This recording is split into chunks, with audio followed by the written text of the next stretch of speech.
Boa noite. Hoje, dia 9 de julho de 2026. Pronto. Então, hoje nós continuamos com Felipe de Lyon, né? E hoje nós vamos ver um aspecto diferente. Muito parecido, mas diferente. Eu explico primeiro. Na semana passada, nós vimos alguns relatos de cura. Mas o foco não eram as curas. O foco era no método, que na verdade não tinha método nenhum. E de como ele falava pouquíssimo, ouvia muito, falava pouquíssimo, palavras que deixavam as pessoas assim um pouco chocadas e às vezes decepcionadas mesmo, que não é o que elas esperavam. E então o foco era esse. Hoje nós vamos falar de algumas curas extraordinárias, algumas coisas realmente muito estranhas. Então o foco já é outro. Vamos lá? Podemos começar então.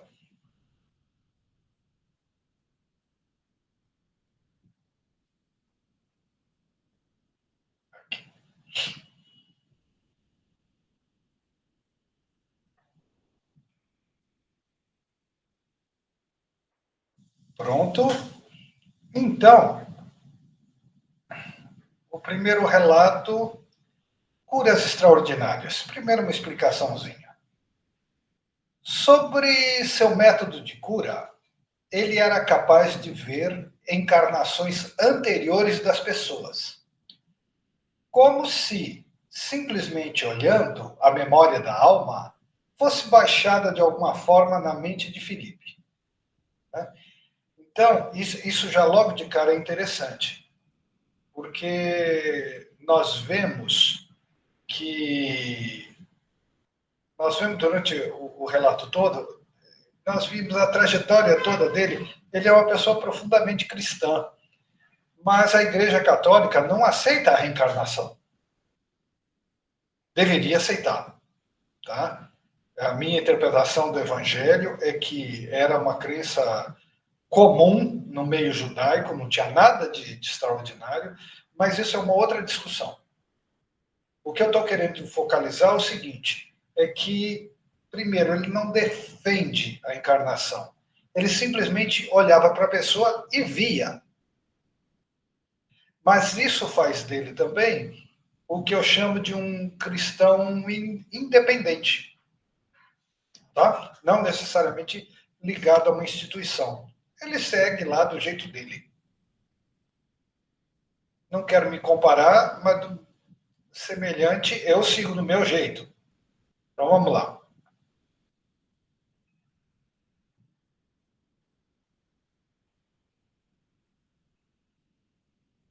Muito bem. Então, ele podia ver encarnações. Então, embora ele falasse muito pouco, às vezes ele falava.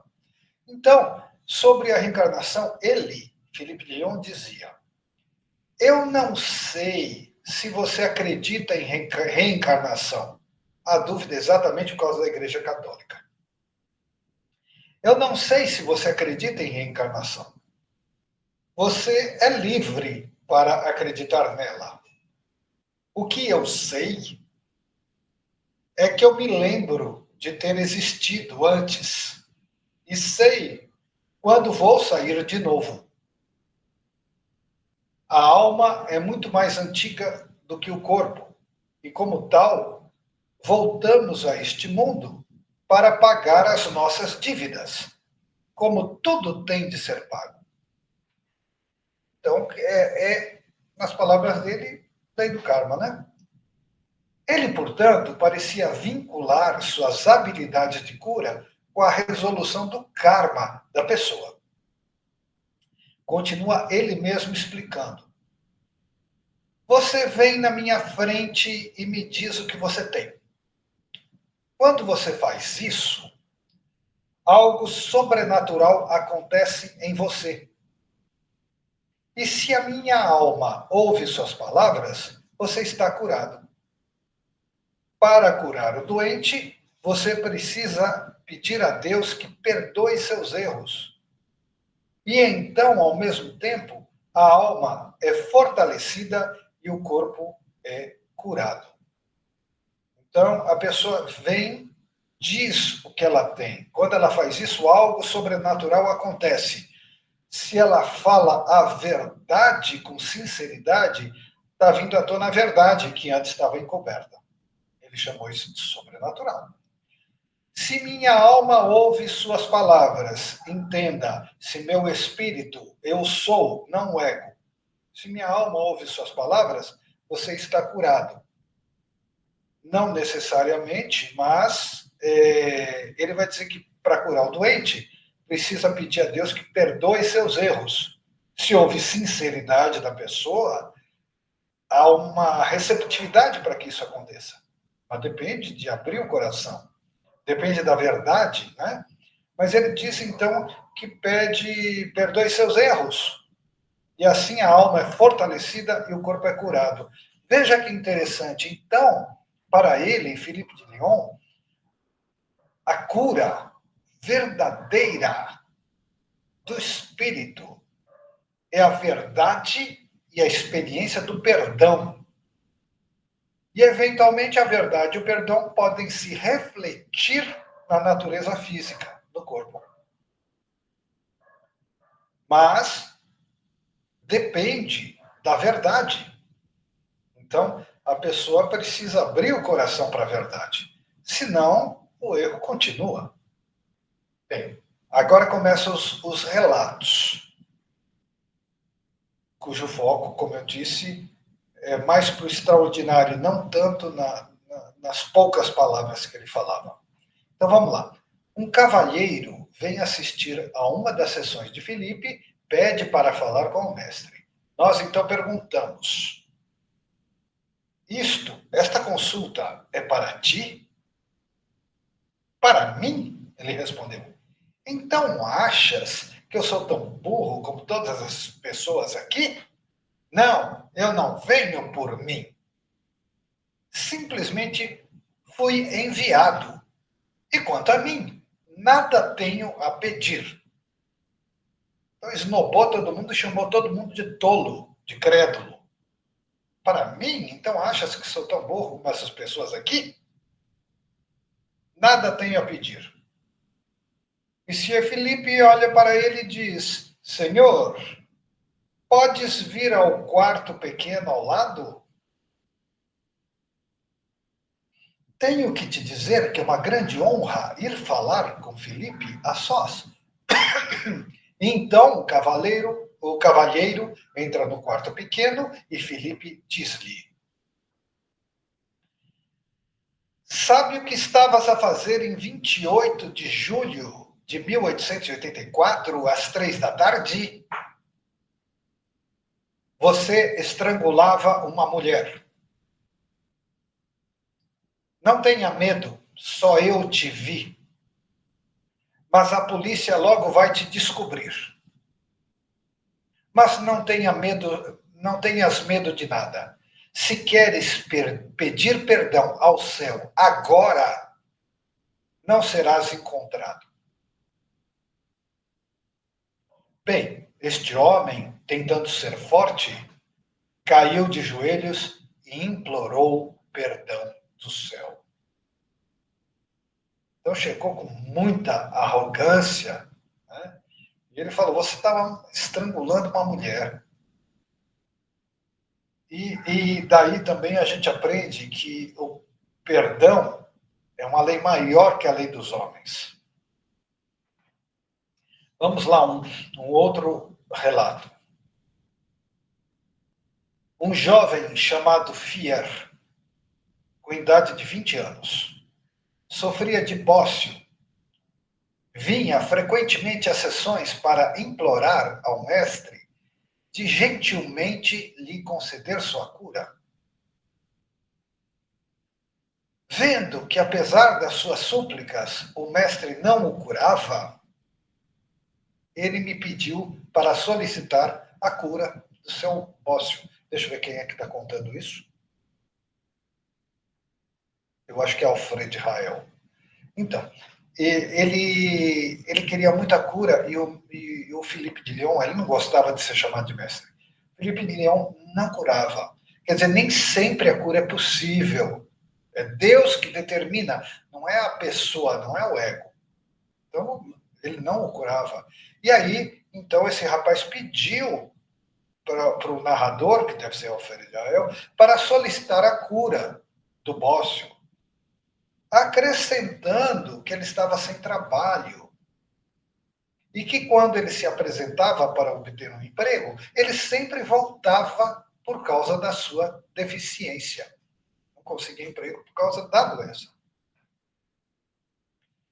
Aquela mesma noite, estando sozinho com ele, com Felipe, mantive minha promessa e lhe disse: Ô mestre, eu te suplico, cura fiel do seu ócio.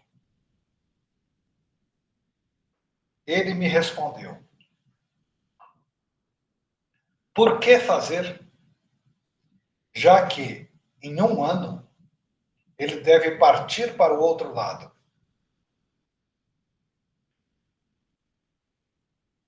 Apesar dessa resposta categórica, disse-lhe: Apesar de tudo, faz, eu te suplico. Ó mestre, cura fiel do bócio. Mesmo assim, alguns dias depois, vi Fier vir até mim, me agradecer de ter obtido do mestre sua cura completa, pois já não existia nenhum traço da sua enfermidade. Enfatizei a Fier que ele devia agradecer somente ao mestre, que, em sua bondade, concedeu a cura. Um ano mais tarde, o mestre me disse: Fier está muito mal. Vá ver se sua mãe necessita de alguma coisa. Então, o caso para o narrador já estava até esquecido, mas para Felipe de Leão, não.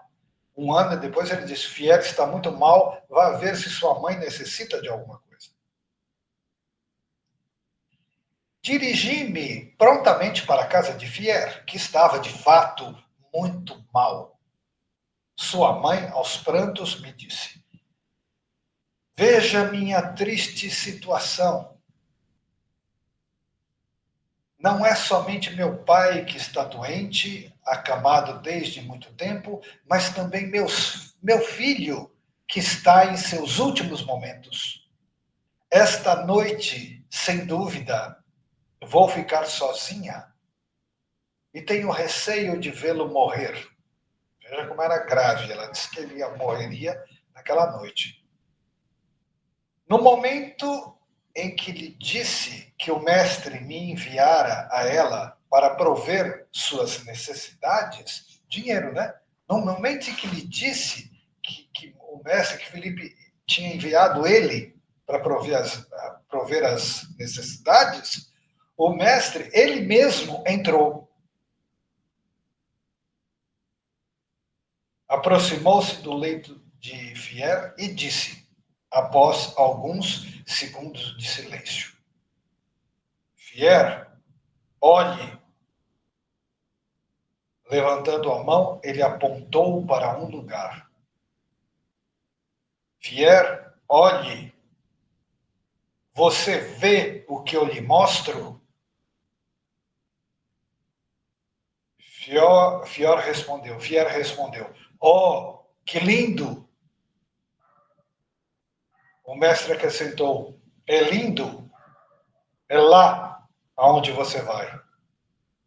Não se esqueça, quando você estiver lá, você vai deixá-los aqui.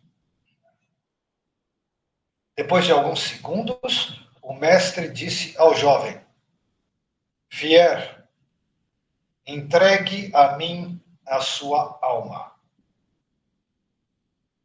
Nesse momento, e assim que este comando foi expresso, com um sorriso nos lábios, exalou um profundo suspiro e entregou sua alma àquele que a pediu.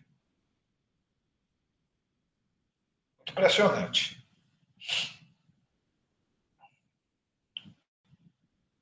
Outro relato. Uma noite, ao voltarmos ao seu laboratório, mestre Felipe e eu, depois de termos atravessado a Ponte Mohan, ele pediu-me para que o esperasse por alguns instantes.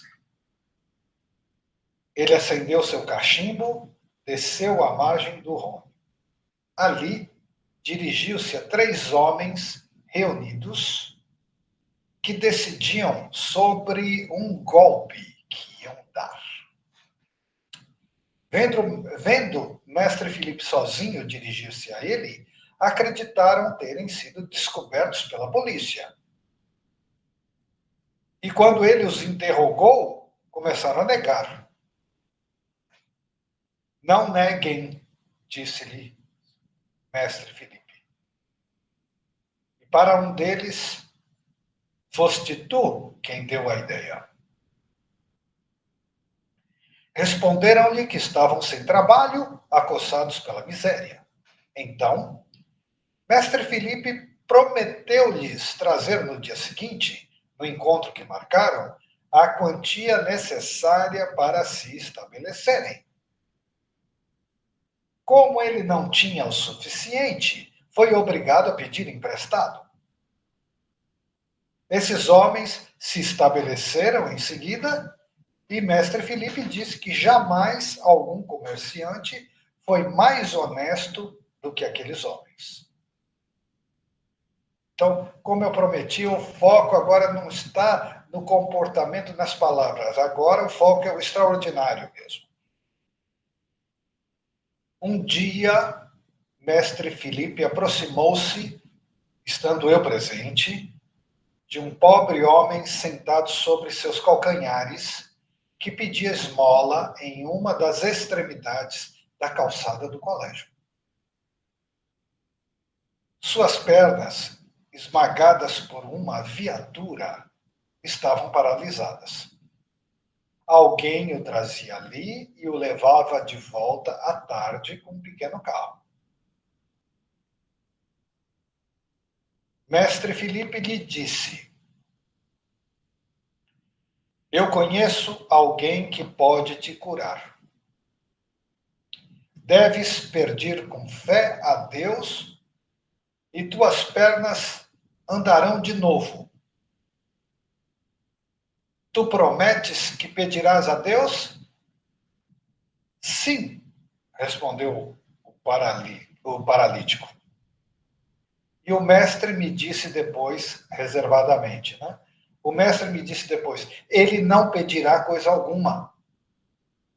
É já a segunda existência que ele passa assim, aleijado.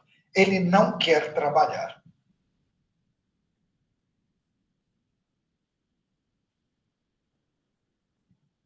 Esse foi Alfred Rael e agora ainda Alfred Rael com mais alguns relatos. Mestre Felipe escutava as queixas de um infeliz no extremo da sala. Quando um camponês levantou-se bruscamente, precipitou-se em direção à porta que tinha sido fechada à chave pelo mestre Felipe. Não conseguindo abri-la, ele a sacudiu vigorosamente a tal ponto que mestre Felipe o interpelou. Ei, você quer derrubar a casa? Não, mas devo ir urgente ao toalete. Neste caso, só tem que dizer à porta, abre-te, e ela abrir-se-á. Porta, abre-te, gritou o camponês. Imediatamente as bandas da porta escancararam-se. Os mais próximos olharam para ver quem as tinha aberto. O vestíbulo e a escada estavam vazios. O espanto era geral. E todos os assistentes foram sacudidos pelo riso. Mas todos estavam admirados com a influência do mestre sobre a matéria inerte e admiravam-se também da fé do camponês na sua palavra. Sem a receptividade, sem a fé, nada acontece. Uma mulher trouxe um dia o filho de um viúvo que se portava mal e de quem ela cuidava. Ela declarou que o menino era um fardo e que ela não podia mais cuidar dele. Mestre Felipe perguntou quem queria se encarregar da criança. Uma mulher doente e sem trabalho ofereceu-se.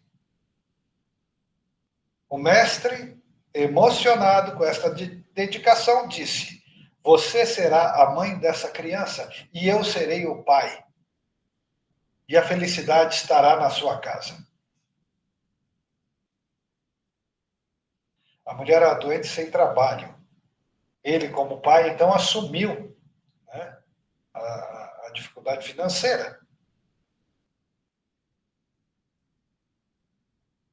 Um caso dramático registrado por seus discípulos envolvia uma mulher que buscava desesperadamente a cura para uma depressão profunda e dores crônicas. Monsieur Felipe perguntou, diante dos presentes, se ela se lembrava de ter rejeitado um presente do céu. Ele descreveu o momento exato em que ela havia interrompido uma gravidez anos antes. Aborto. Ele descreveu o momento exato em que ela havia interrompido uma gravidez anos antes. Algo que ninguém na sua família sabia. Ter rejeitado um presente do céu. Felipe explicou que a dor física dela era o grito daquela alma rejeitada, condicionando a melhora dela ao arrependimento sincero e a obras de caridade para crianças órfãs.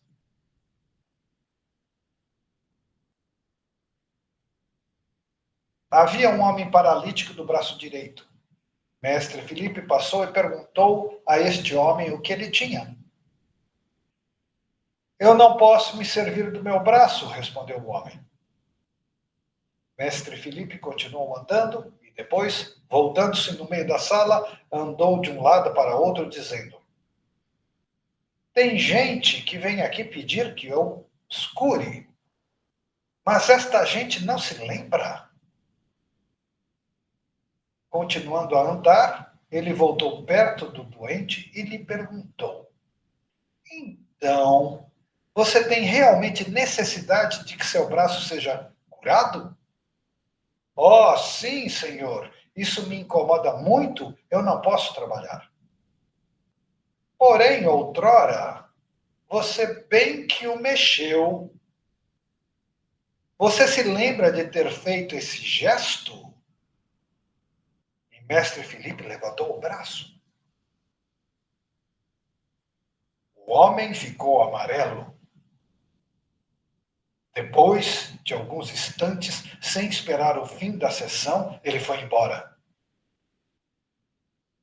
6 meses depois, o mestre Felipe contou que um dia, numa sessão, tinha vindo um homem que estava com seu braço direito paralisado por ter matado seu irmão. Este homem, mesmo assim, pedia sua cura. Mas, alguém perguntou, dos discípulos, porque ele estava comentando com os discípulos, né? Mas, o céu o curou?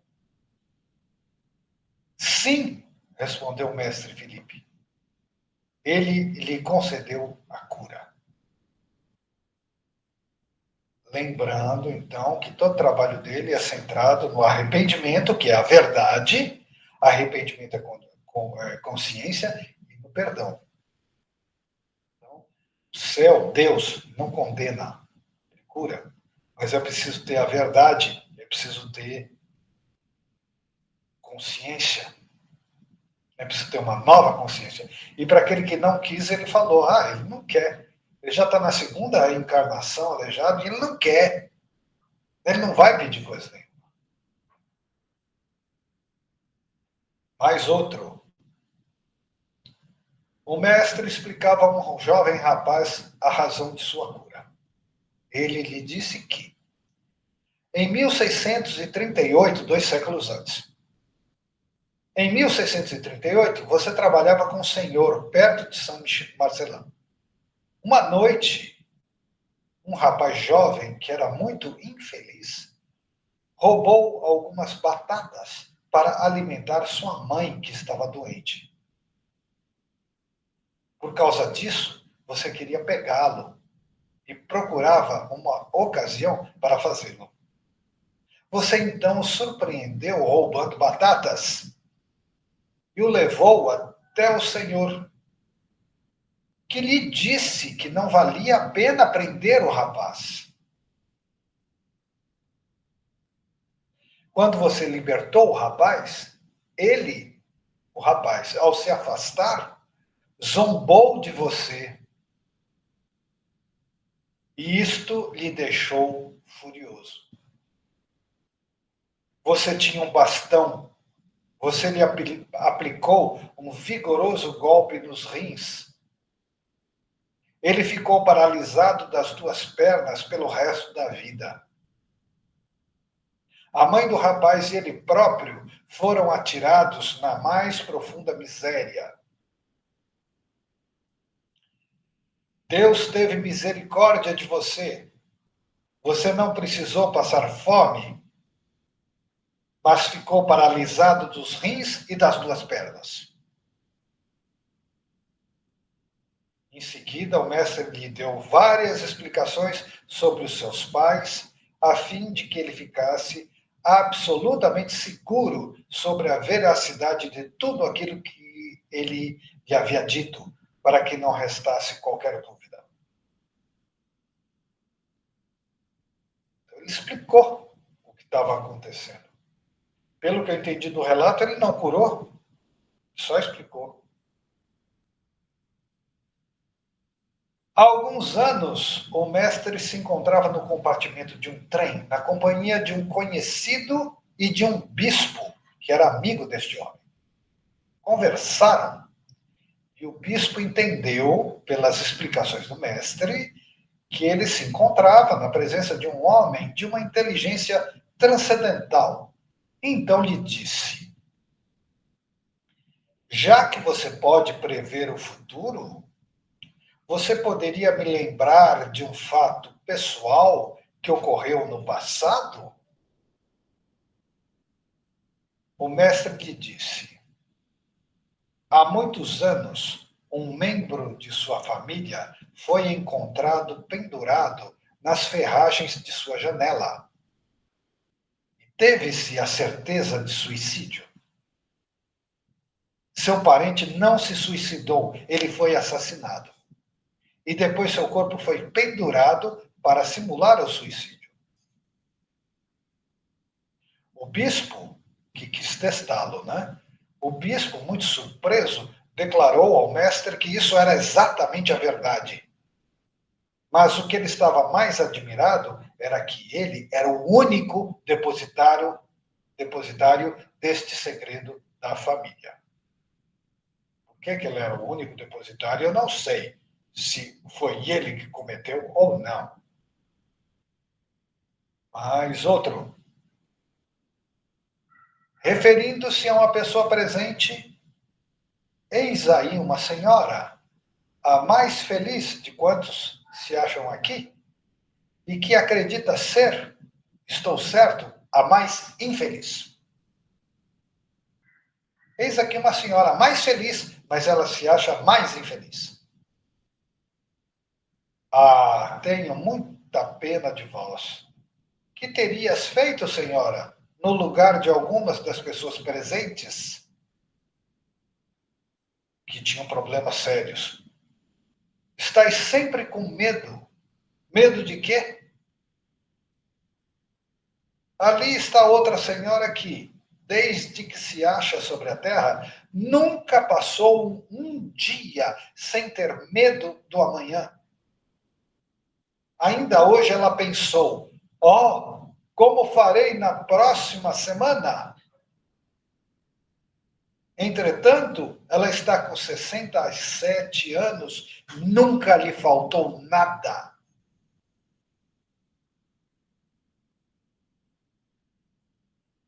Um dia, no final de uma sessão cheia, o mestre Felipe disse: vou dar-te um presente inestimável.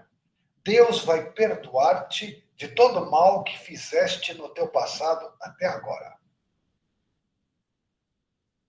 Ninguém sabia quem estava se dirigindo. Né? Vou dar-te um presente inestimável. Deus vai perdoar-te de todo o mal que fizeste no teu passado até agora. Espero que a partir de agora todos vocês façam um grande esforço para se tornarem melhores. Ouvimos um geral sim. Com estas palavras, ouvimos os soluços de um cavalheiro perto de Monsieur Felipe. Na saída, mais tranquilo que o normal, o Senhor me confiou. Ninguém sabe o que acabou de acontecer comigo. Vivo muito longe daqui.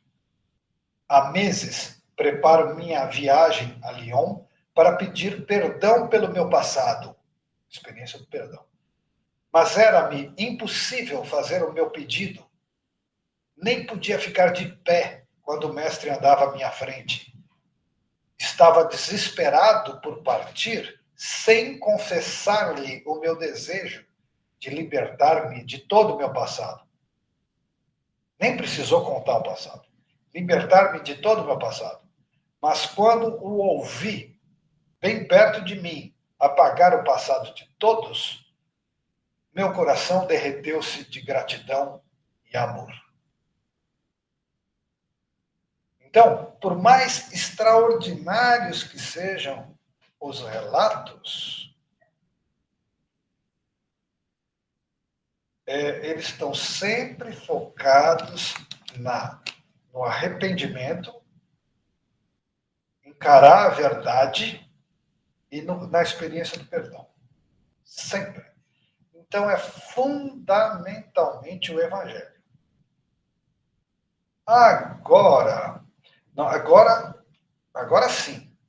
Agora nós começamos a entrar nos ensinamentos dele.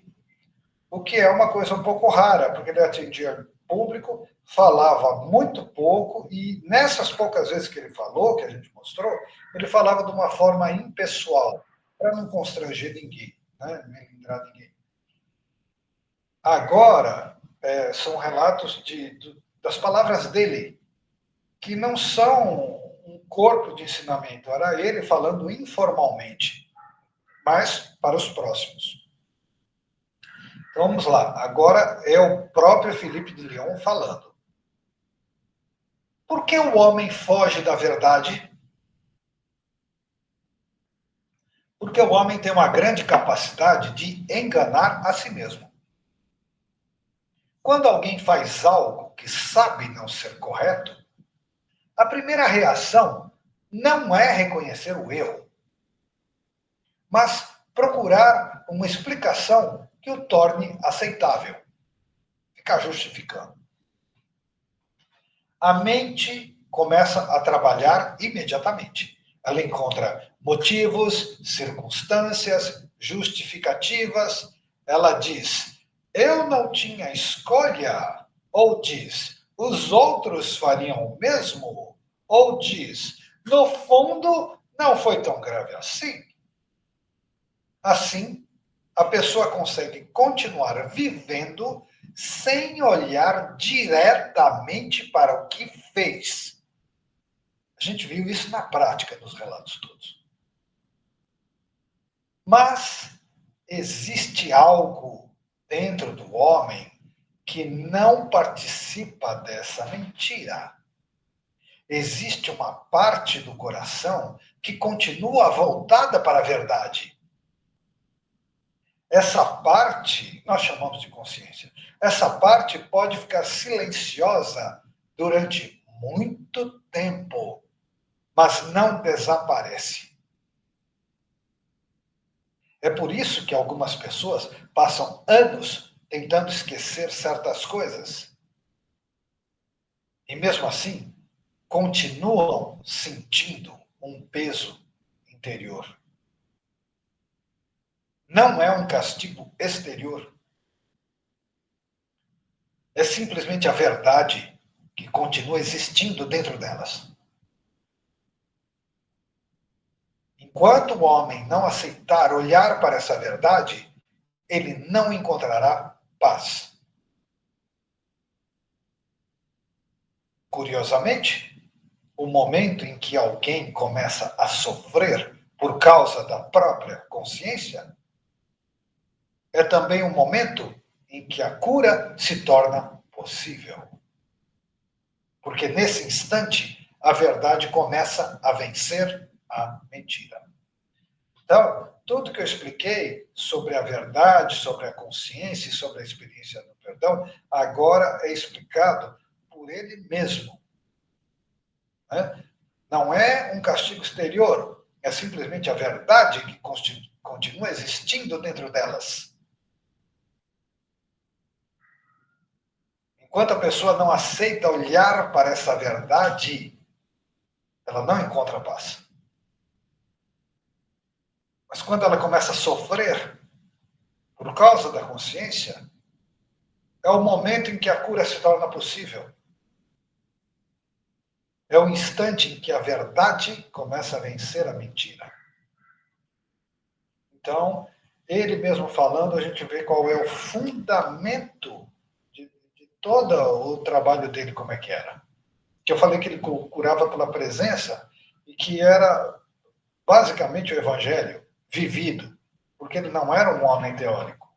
Mas aqui, né, entre poucas pessoas, ele fala e a gente vê com clareza o que é que ele está falando. Então, vamos mais um pouquinho. Agora é a parte que eu queria chegar mesmo, dele falando. Aqui o compartilhar, falei outra vez, deixo de novo.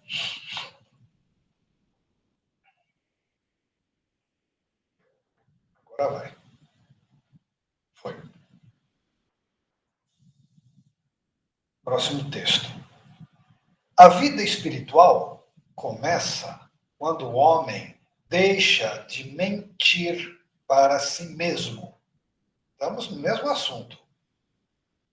A vida espiritual começa quando o homem deixa de mentir para si mesmo. Enquanto alguém vive apenas na superfície da vida, pode acreditar que está bem.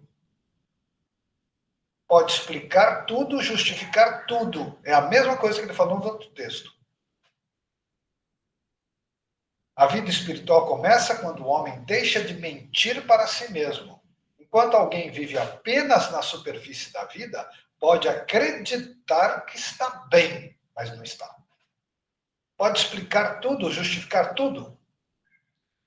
Quando a pessoa começa a olhar para dentro, percebe duas coisas. O bem que poderia ter feito e não fez.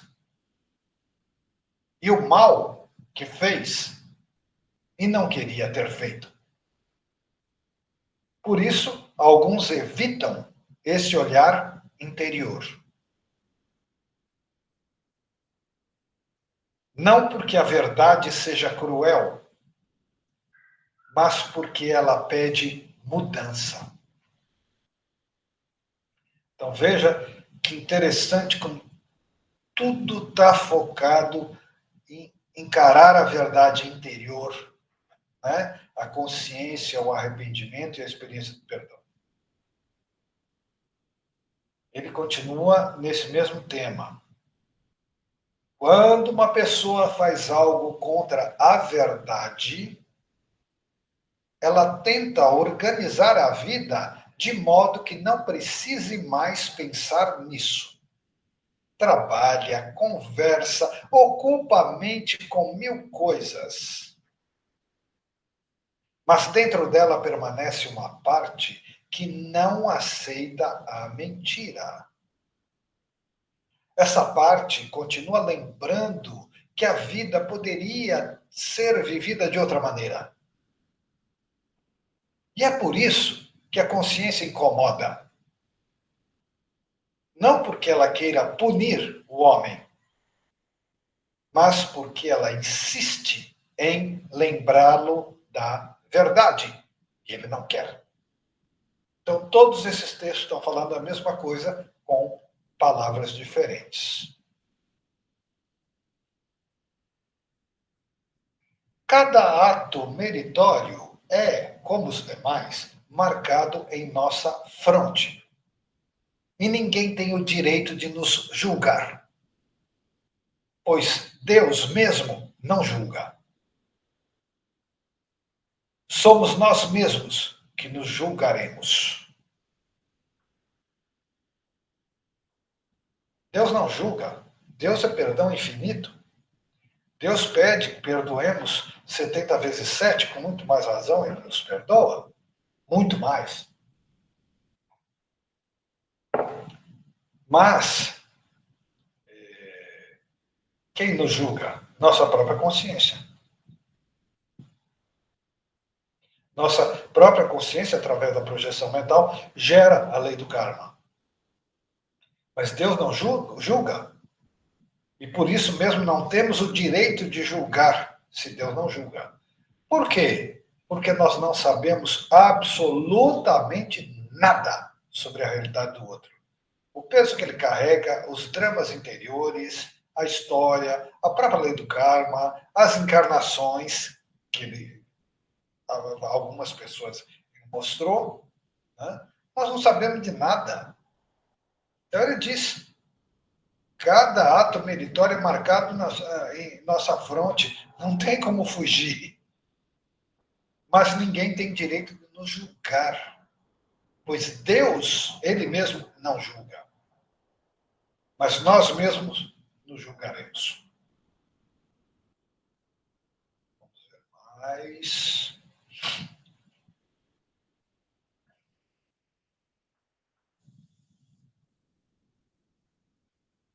toda vez que eu clico em alguma coisa que eu não devo clicar, dá problema.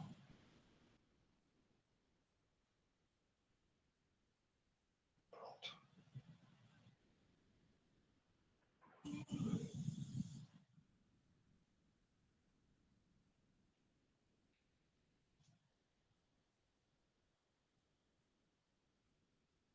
É tempo de se acreditar que não se é nada. É tempo. O momento chegou de sermos submissos à vontade do céu, agradar e ser útil a seu irmão. Amar a Deus sobre todas as coisas e amar ao próximo como a si mesmo. É tempo de acreditar que não se é nada. É tempo. O momento chegou de sermos submissos à vontade do céu, agradar e ser útil a seu irmão. Quando acreditamos ser alguma coisa, nada podemos fazer, visto que o céu só ajuda quem é fraco e tem necessidade de ajuda e de socorro. Lembram da mística da aniquilação das almas, né, e da Catarina de Sena, da Ângela de Foninho, que falam do esvaziamento de si? É isso que ele está falando. Quando acreditamos ser alguma coisa, nada podemos fazer, visto que o céu só ajuda quem é fraco e tem necessidade de ajuda e de socorro. Está escrito bem claro nas leis do céu: Deus ampara os fracos. Eis porque eles podem muito mais que os fortes, visto que são amparados por Deus. Eu chamo de fortes os que conservam o seu si mesmo, egoísmo. Eu chamo de fortes os que conservam o seu si mesmo, o seu egoísmo, que empregam a palavra eu, meu, minha. Esses são fortes, mas seu poder não se estende muito longe. Ao passo que os fracos poderão tudo, eles crescerão. Seja quem for que se rebaixa, será levantado. Aquele que é grande não necessita de nenhum socorro, visto que ele é forte. Ele deve cair, se abaixar, para que seu orgulho seja derrubado. Vejam bem, é inevitável. Aquele que é grande não necessita de nenhum socorro, visto que ele é forte. Ele deve cair, se abaixar, para que seu orgulho seja derrubado. Só os fracos entrarão no céu. Sejam fracos se quiserem ser fortes. Como eu seria feliz se vocês fossem tão pequenos como eu sou? Deus nada recusa aos mais pequenos dentre todos.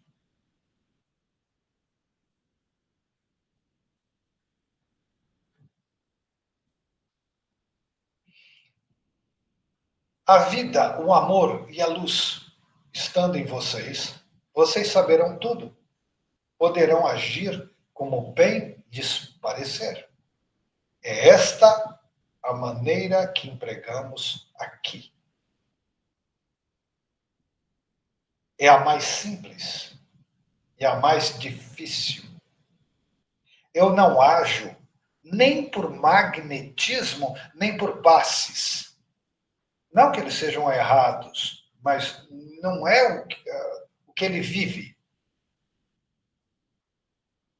Eu passo na frente de vocês e vocês me dizem o que tem. No momento em que me explicam o que sentem, passa-se alguma coisa de sobrenatural em vocês, e se minha alma ouve suas palavras, vocês são curados imediatamente.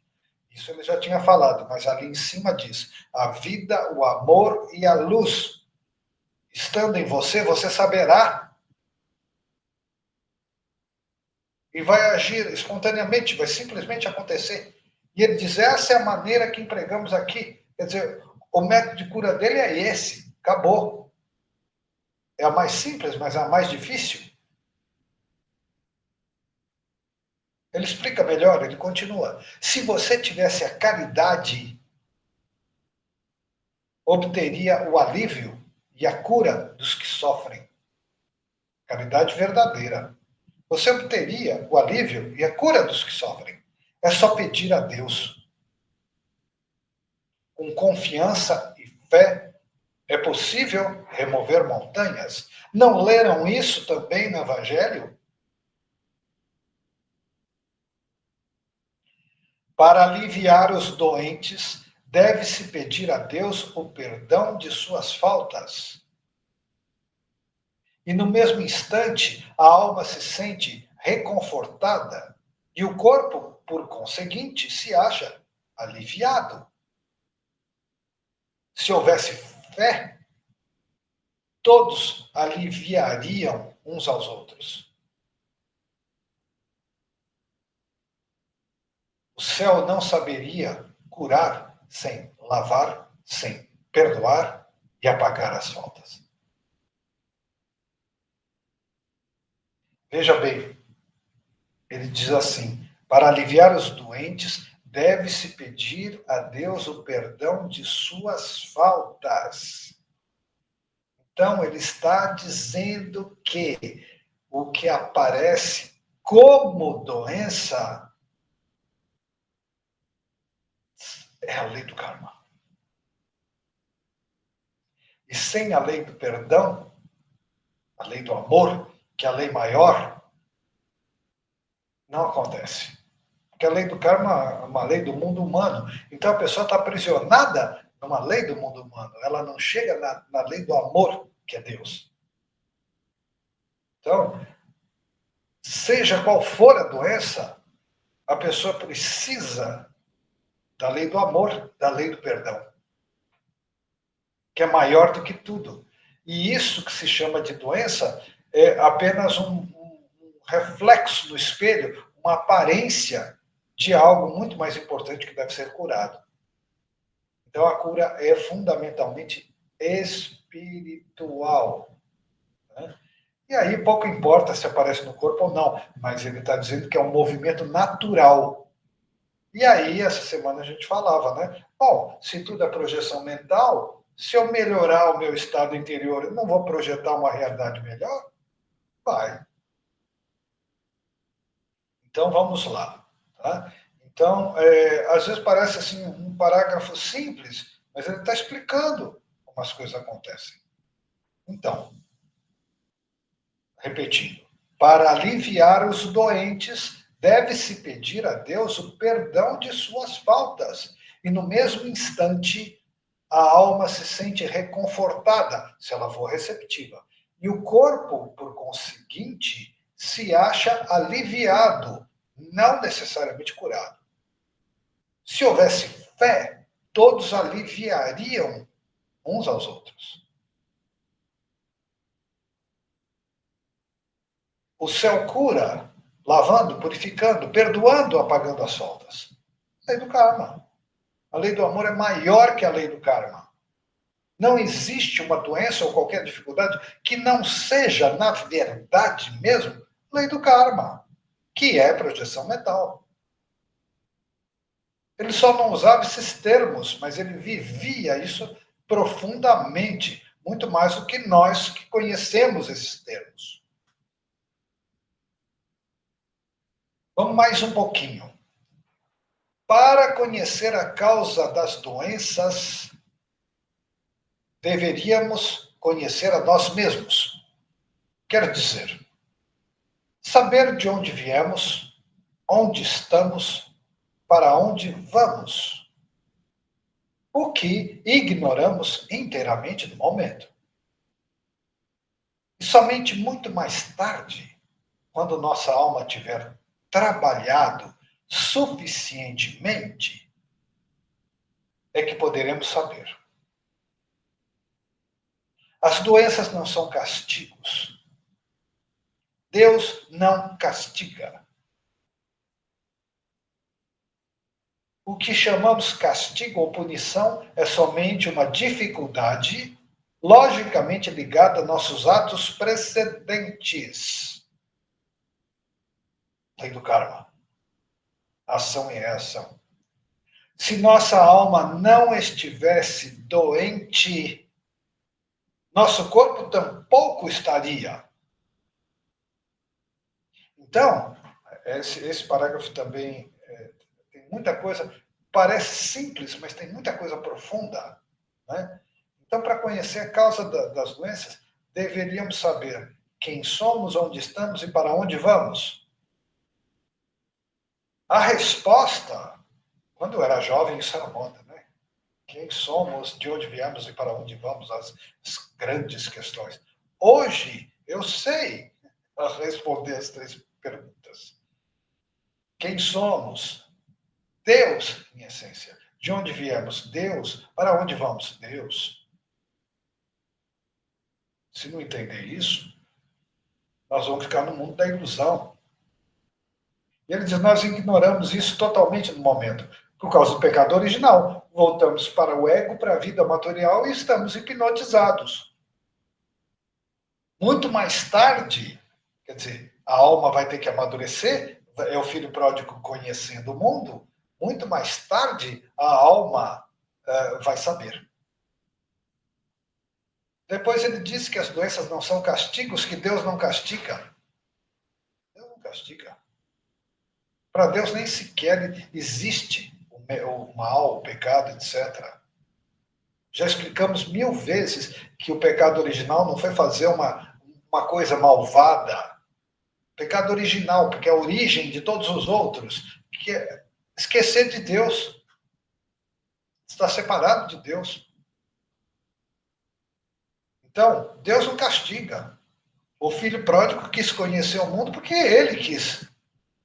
O pai ficou esperando no portão, porque afinal de contas ele tinha liberdade. E ele disse que se nossa alma não estivesse doente, nosso corpo também não estaria.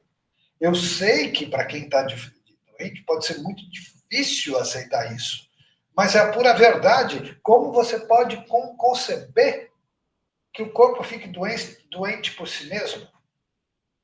Essa semana eu disse sobre a pandemia que um vírus por si mesmo não tinha o poder de levar uma pessoa desta vida.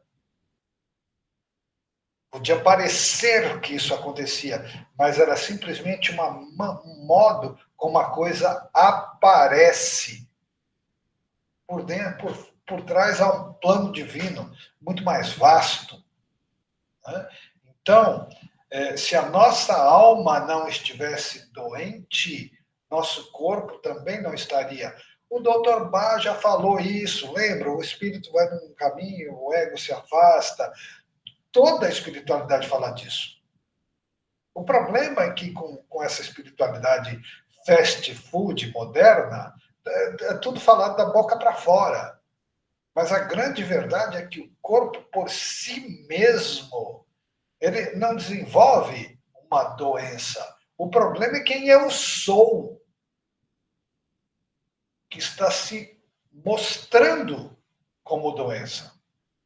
Então eu preciso de uma cura da alma, e ele diz o tempo todo do que nós vimos hoje, que essa cura da alma é, antes de qualquer coisa, a experiência do perdão.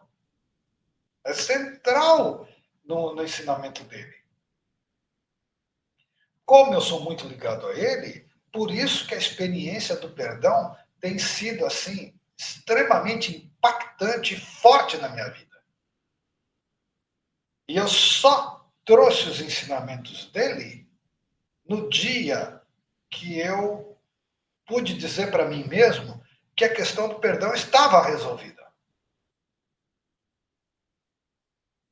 E que, na verdade, o perdão, eu insisto, é a incompreensão da vida do outro, dos limites do outro, como se eu não tivesse limites. Então, só depois que eu fui entender isso, então que agora eu posso ver e entender o que ele faz e o que ele diz.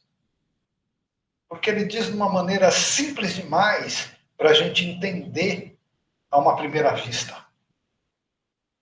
É muito mais profundo do que parece. Você olha as palavras dele e você não capta. Mas está tudo dito de uma maneira muito simples. E não é nem nas entrelinhas. Ele está falando diretamente. A gente não entende porque não quer mesmo. Tá? Bom, então 20 e 27 a gente prossegue daqui na semana que vem. E amanhã o tarô. Agradeço, agradeço, agradeço. Bom descanso para todos. Amanhã a gente está aqui outra vez. Boa noite.